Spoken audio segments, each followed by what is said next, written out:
Rain tapped softly against the black umbrellas as Gloria Mitchell stood motionless by the grave, her hands clasped over her chest, like she was holding something broken together inside. The priest's voice faded in and out, swallowed by the wind. Her late husband Harold's coffin rested at the edge of the open earth, draped in white lilies, his favourite. The air smelled of damp soil, cheap cologne, and heartbreak. People whispered behind her, offering condolences in hushed tones, but Gloria didn't hear any of it. Her ears rang with the silence Harold had left behind. Marcus, their son, stood stiffly beside her, sunglasses hiding the red around his eyes. Rachel, his wife, clutched his arm, but kept glancing at her phone like the day was running late. Gloria noticed. She noticed everything now, through a strange, sharp lens. Colours too vivid, sounds too crisp. That's what death did. It stripped the world of its cushioning. Just as the priest motioned for everyone to lower their heads in prayer, Rachel stepped away. She didn't bow her head. She walked off, just a few paces toward the black sedan, phone already to her ear. Gloria turned her head slightly. Curiosity piqued more than concern at first. Rachel spoke low, her back half turned to the mourners. Gloria couldn't hear every word, but something about her posture, shoulders hunched, voice rushed, felt off. Then the wind shifted. "Yeah, the listing's almost ready," Rachel was saying. "We can get it up by the weekend if we move fast." There was a pause. "No, she has no idea. I'm not telling the old woman until the papers are signed.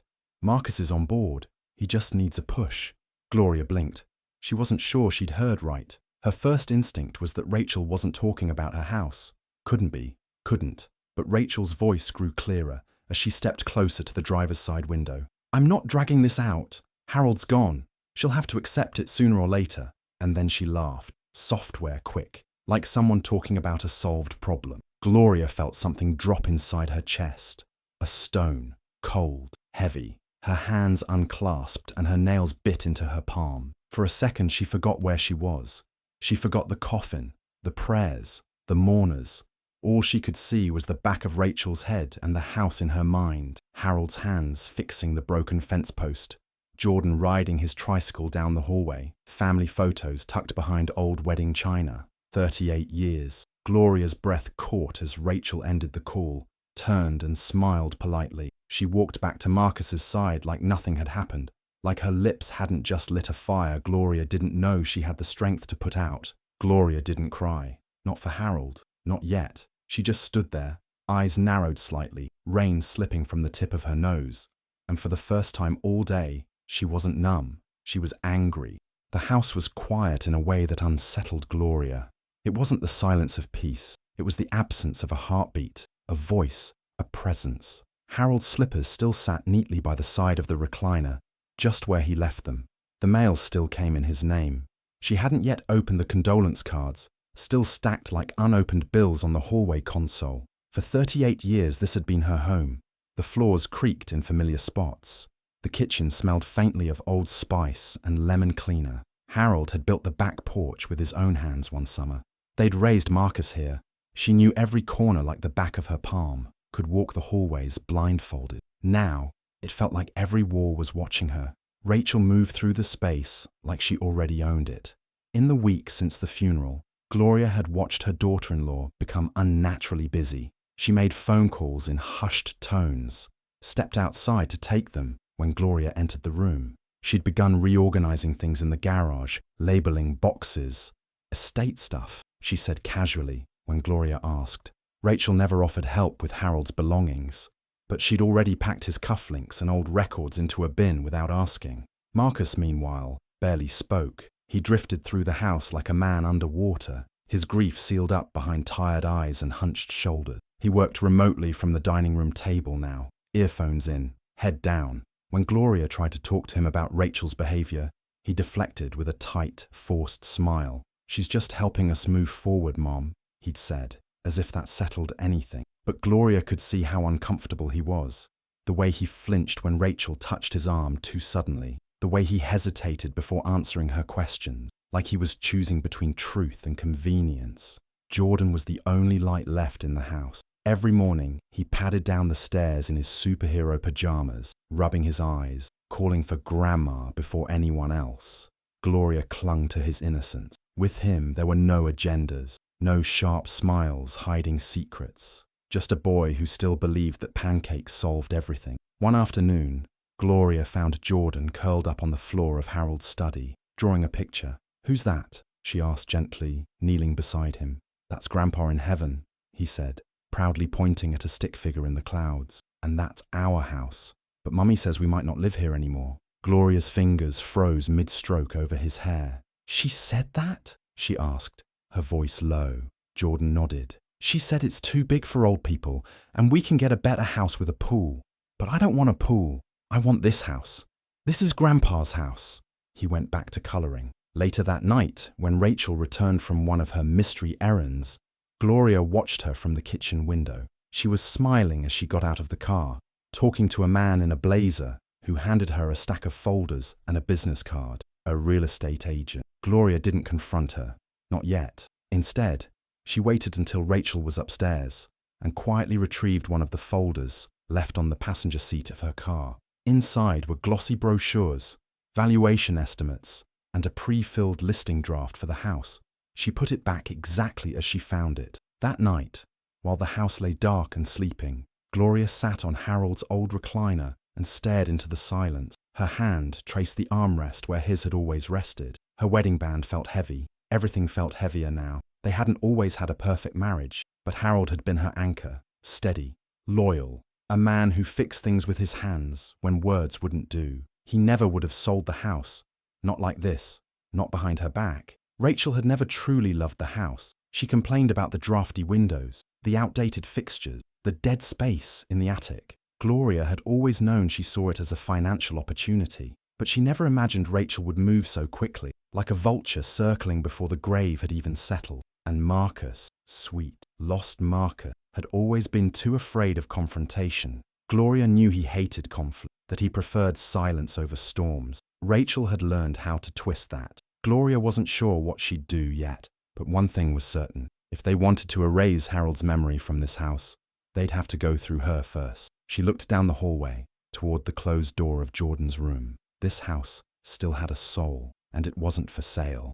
It started with a search for batteries. Gloria had been meaning to replace the ones in the wall clock, Harold's favourite old thing that ticked louder than necessary, as if reminding everyone of time passing. She opened the kitchen junk drawer and rummaged through the usual clutter of old keys, pens that didn't work, and paper clips. But something new sat underneath, a crisp manila folder tucked behind a half-used notepad. She might have left it alone if it hadn't been labelled Transfer Docs, Mitchell. Her fingers paused. She pulled it out, laid it flat on the counter, and opened it with a growing sense of unease. There it was, a property deed transfer. Her name, Gloria Ann Mitchell, typed neatly on the signature line, beneath the words, seller. It was all filled in. The address, the lot number, the proposed buyer marked as pending client approval. All that was missing was her signature. Everything else was set up like a formality. She stood there staring at it, numbness crawling up her spine. Her name, on paper, already sold. For a long moment, she didn't move. Her heart thudded so loudly, she barely heard the creak of the back door opening. Then a voice. "You weren't supposed to find that yet." Gloria turned. Rachel leaned against the doorframe, holding a grocery bag in one arm, her face unreadable. Gloria lifted the document slightly. "You were going to sell this house without even asking me." Rachel didn't flinch. She stepped forward, set the bag on the counter with deliberate calm. "Come on, Gloria," she said, smoothing her blouse like she was brushing off the confrontation. "It's time to move on. This house is too much for you. Too big, too old. You shouldn't be climbing stairs at your age. I've already found a great retirement community outside the city. Peaceful, safe." The room fell quiet. Gloria looked down at the paper again. Her own name, staring back at her like betrayal. "Harold died last week," she whispered. Rachel's tone stayed light. "Exactly. We have to be practical now. Marcus and I, we can't afford to wait around while you figure out your next step. The market's hot. We'll never get this kind of offer again." "We," Gloria said softly. Rachel's smile thinned. "You can't live in the past forever, Gloria." Gloria's hands were trembling, but she steadied herself on the edge of the counter. "So you make the decisions now. You decide where I live. What happens to Harold's house?" Rachel sighed, like she was dealing with a stubborn child. "You're not being realistic. Marcus doesn't have the energy to argue about this. He agrees it's for the best. He just doesn't want to be the bad guy. That's because you want to be the one in control, Gloria said, louder now. Rachel's eyes flicked toward the hallway. Keep your voice down. Jordan's upstairs. Gloria's voice didn't waver. He's the only reason I haven't told you to pack your things. Rachel took a step closer, arms crossed. You're making this harder than it has to be. No, Gloria said, clutching the papers. You are. There was a long pause. Rachel stared at her mother-in-law like she was sizing up something fragile that might break any second. Then she picked up the groceries and left the kitchen. The door clicked shut behind her. Gloria stood alone, breathing hard, the documents still in her hands. She looked around the kitchen, her kitchen, the same kitchen where she taught Marcus how to bake, where Harold had kissed her neck while she stirred soup, where Jordan had spilled cereal and cried until she scooped him into her lap. Too much for her. This house was the last piece of her life that still made sense. And now, it was under siege. From inside her own family, she folded the document carefully, precisely, and slid it back into the folder. Then she opened the drawer, placed it back where she found it, and shut it softly. The fight had begun. The house grew colder without ever changing temperature. Marcus barely spoke to his mother over breakfast anymore. He sat at the end of the table with his laptop open, earbuds in, sipping coffee like it was keeping him afloat. Gloria tried. She asked about work, about Jordan, about how he was sleeping. He nodded, shrugged, smiled thinly. Rachel, on the other hand, was warmer than ever. Too warm. She cooked more meals now. Pasta dishes with names Gloria couldn't pronounce. Strange salads with quinoa and seed. She laughed loudly at Marcus's dry jokes and gave Gloria praise that felt like sugar dissolving in vinegar. You're so resilient, she'd say. Really, I don't know how you're still managing all this at your age. She always emphasized your age. When Gloria didn't take the bait, Rachel began pushing harder. Marcus approached her one evening while she was folding laundry. She's just trying to help, Mom, he said, leaning in the doorway. We've been talking, and maybe it is time to start thinking about what's next. Gloria didn't look up. What's next? I mean, the house is big, and you're alone now. It's not safe. Stairs, the yard. It's a lot to keep up. Gloria folded a towel with too much force. Is that what you think? Or is that what Rachel's been whispering in your ear at night? Marcus blinked. That's not fair. She finally looked up. Neither is trying to sell a woman's home before the flowers on her husband's grave have dried. He didn't answer. He left the room. The next day, Gloria found a flyer for a senior community slipped into her nightstand. She hadn't put it there. And the day after that, Rachel accidentally sent her an email meant for Marcus. Subject line: assisted living near us. Promising options. The ground beneath her feet was shifting. Every corner of the house seemed to echo with doubt. Had she really become such a burden so quickly? Rachel didn't confront her directly anymore. She whispered her campaign into Marcus's ears, drip by drip, until his spine softened and his convictions blurred. She left the stove on the other night, Rachel said one afternoon while Marcus worked in the dining room. She spoke just loud enough for Gloria to hear through the open doorway. I had to turn it off. I don't know. Maybe we're not seeing the whole picture.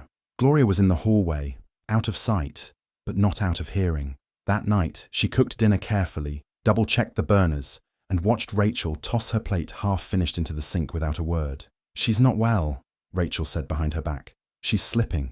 She needs care. And the worst, this is what Harold would have wanted.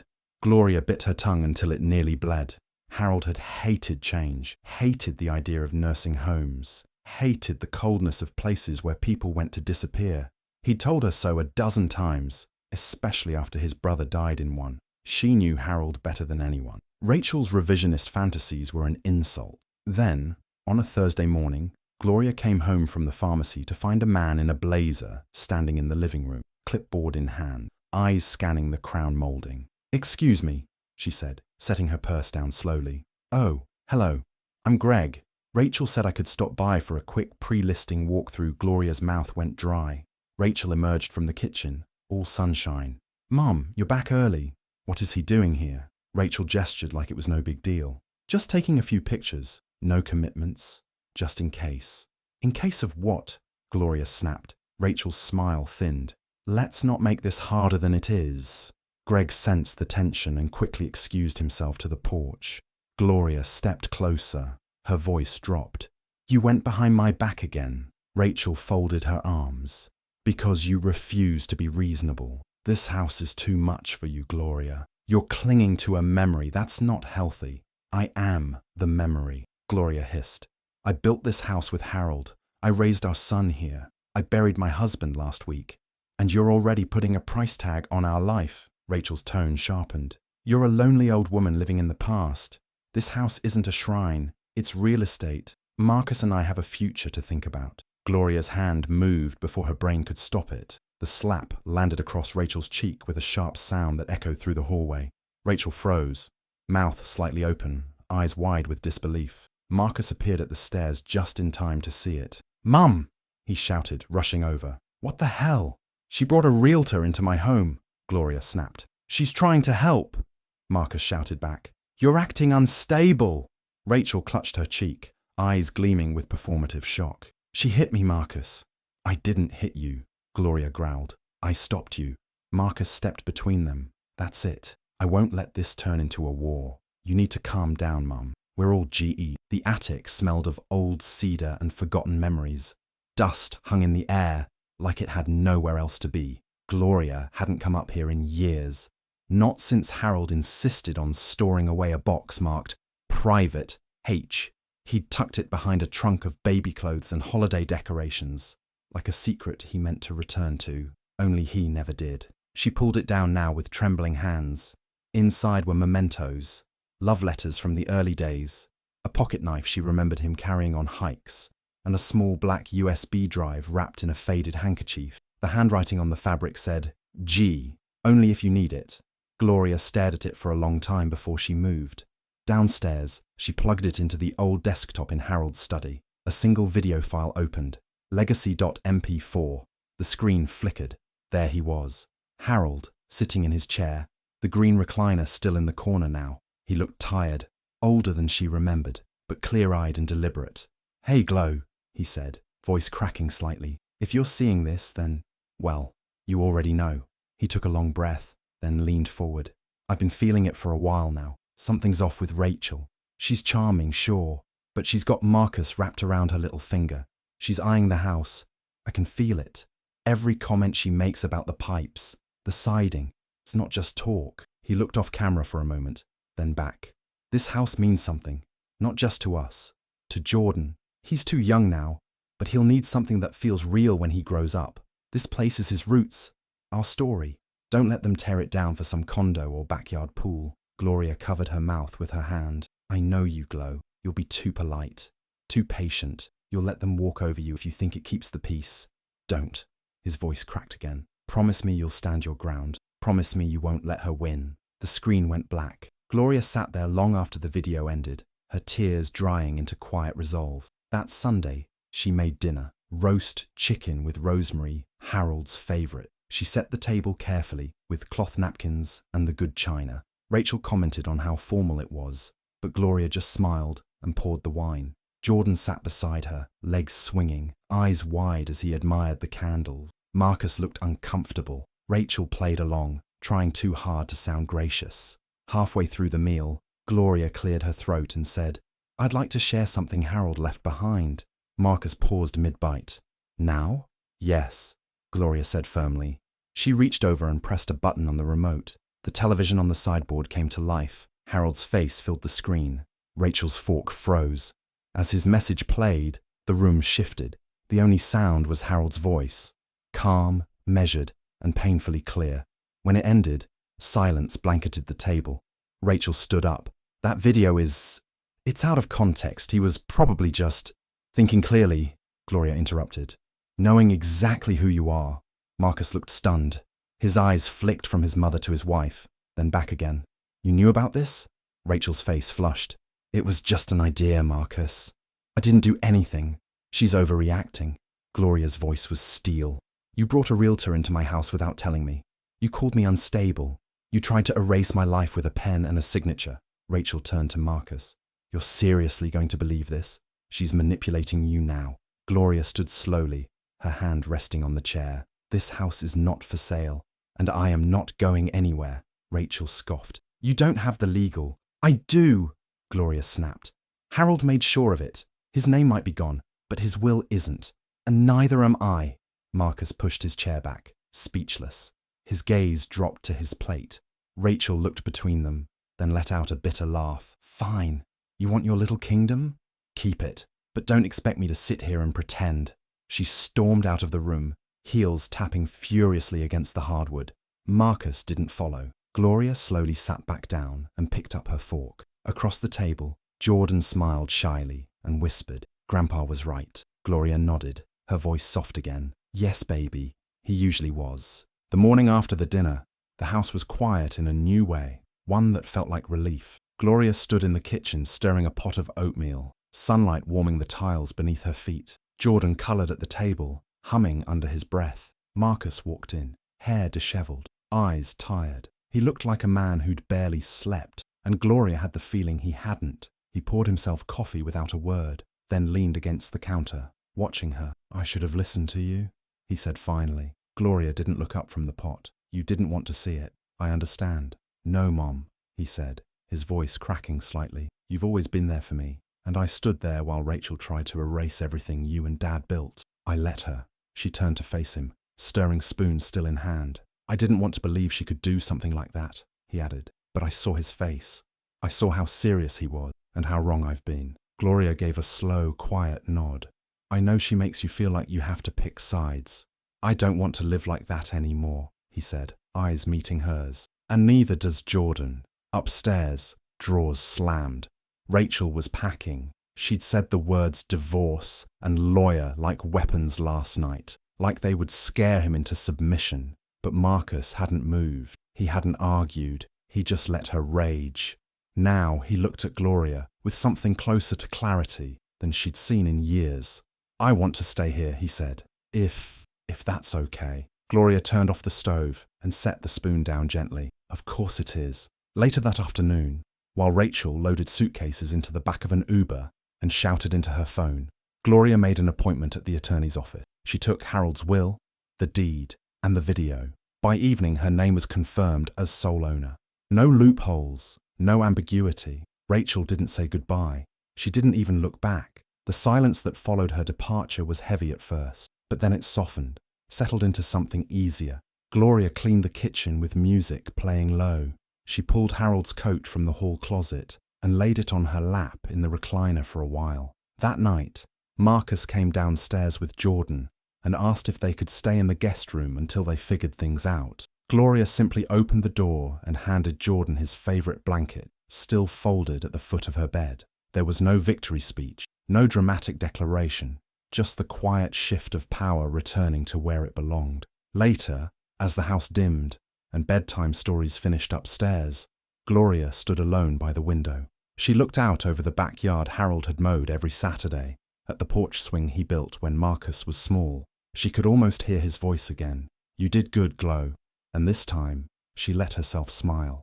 The porch creaked gently beneath their feet as the sun dipped low behind the trees, casting long golden streaks across the grass. Gloria rocked slowly in Harold's chair, the cushions still worn just right. Beside her, Jordan sat cross-legged, with a popsicle in one hand, his face sticky and sun-kissed. A soft breeze stirred the air, lifting the scent of fresh-cut grass and the faintest trace of lavender from the garden bed. They sat in silence for a while, just listening to the world breathe. Then Jordan looked up at her, squinting against the last bits of sunlight. "Grandma," he said quietly, "are we going to stay here forever?" Gloria glanced down at him, her hand gently brushing back his curls. She didn't answer right away. Instead, she reached for the small framed photo beside her, a picture of Harold laughing, head tilted back, eyes crinkled at the edges like they always did when he was really happy. She walked it over to the windowsill just beside the porch swing, setting it carefully where the light caught it, facing outward, proud, still watching over them. Then she returned to her chair, settling in beside Jordan with a soft exhale. "As long as we want to," she said. Jordan nodded, satisfied. He leaned his head against her arm, the last of his popsicle melting down the stick. Gloria looked out at the house, the porch, the land Harold loved so much. It was still hers, still theirs. And now, finally, it was safe. Hi besties, thank you so much for watching to the end. Please remember to like, comment and subscribe.